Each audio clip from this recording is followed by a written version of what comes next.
What, if anything, are you doing to deprioritize your department's arrest of victimless criminals? For the best liberty-oriented talk 24/7, visit lrn.fm.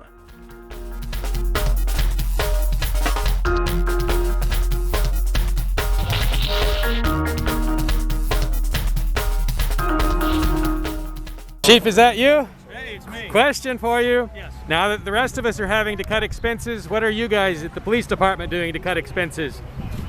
Our budget was just approved by the budget committee and the select board. We're not cutting anything. The budget will be starting to be reviewed in end of the year. Okay. And we'll take a look at the budget just like we do every year. What, if anything, are you doing to deprioritize your department's arrest of victimless criminals? My department follows the laws that are in place and arrests the people based on law. You know, I don't know about you guys, but the Keene Police Department has a passage on their website where they are supposed to, it says that their practice is to exercise discrimination in arrests. Hold on, discrimination or discretion? I'm sorry, discretion. Okay, don't scare me. Don't scare me. Yeah, I didn't mean the word in a negative context, but yeah, I think discretion is probably Yes. the word that you're correct and I'm wrong. But the you have that too, don't you? Of course, there's the black and white of law, and then you have officer discretion. I used discretion this morning when I arrested a gentleman who was driving under the influence of alcohol. I did not tow his vehicle. He was a really nice guy, had a bad morning, and I left his vehicle in a public parking spot, saving him $100 or $125. He was super appreciative and said I'm the nicest cop he's met in 20 years. So that's just a very small example of discretion, but we use discretion. We are a small town police department. So you could use more of it, couldn't you? And make fewer arrests, couldn't you? We arrest folks when they need to be arrested based on the law. You know, if you want to come over and look at the arrest numbers based on years, we are not inflating any arrest numbers. We're doing our job and protecting the citizens of Winchester. We take great pride in it. Well, I've seen plenty of departments do worse. I do live here.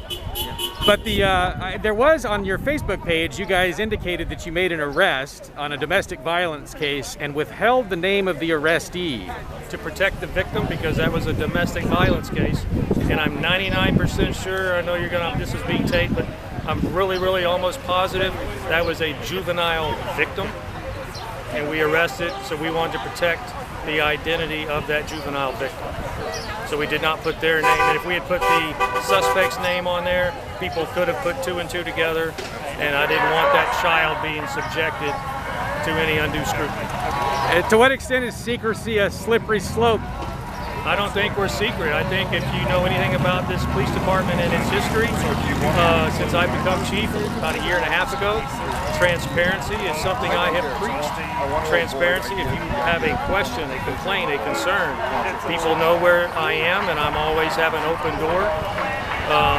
Again, we follow the Constitution and the law as it's written right now in this state.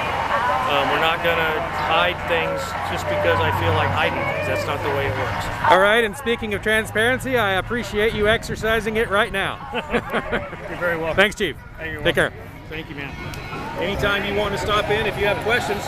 Oh, thanks. Thank you. I'm not going to hide anything. It may happen.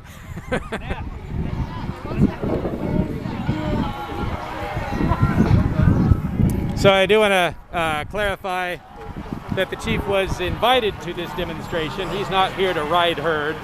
At least I don't think so.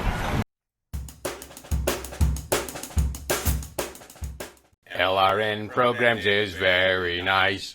They're so great, I like them twice. Some people don't take LRN's advice, but they're softer than Alex Jones and louder than mice. LRN.FM. Feds don't want you to hear them.